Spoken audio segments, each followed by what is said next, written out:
Another look that is a bit divisive. Some people like it, some people think it looks goofy. I personally think it is necessary for the Superman costume. I think without it, the cape is a little bit too bland and it just adds a really great pop of color to the look. We still see that Kingdom Come style S, so still going for a new, more original look, but also harkening back to the comic book origins. And you can't talk about classic comic book silliness without talking about the trunks. This is definitely the most divisive change to the Superman costume. The trunks have been featured in most of his outfits, but more recently they've kind of been removed because they're a bit silly. Interestingly enough, in an interview with James Gunn, they discussed how they came about with this trunk design. They said that they weren't really able to make it work in a more serious, realistic tone. That was when David Cornsweet had the idea to lean into the silliness. Yeah, the trunks are goofy, but it works perfectly when you're dealing with this larger than life alien that people don't know what to think of. They don't know if they can trust him.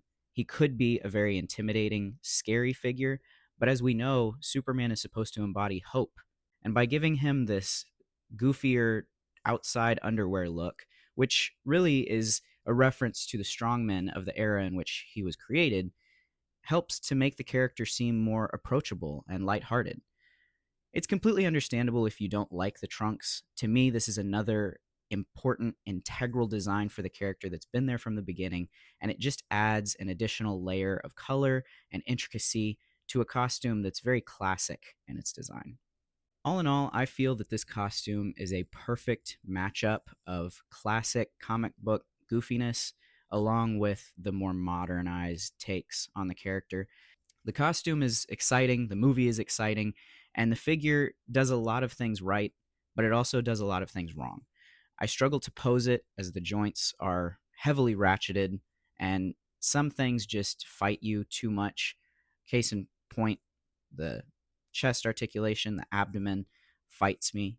It has swappable face plates, which is a very interesting idea by McFarlane Toys, but unfortunately, the face that comes on the figure and the swappable face plates are nearly indistinguishable between each other, except for the last one with the laser eyes.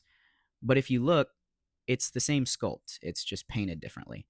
And typically, we don't see Superman using his laser eyes with a hopeful smile on his face. It would have been nice for McFarlane Toys to kind of go the extra mile and give us intricate sculpts for this deluxe theatrical edition. I'm not sure that it really justifies the added price point,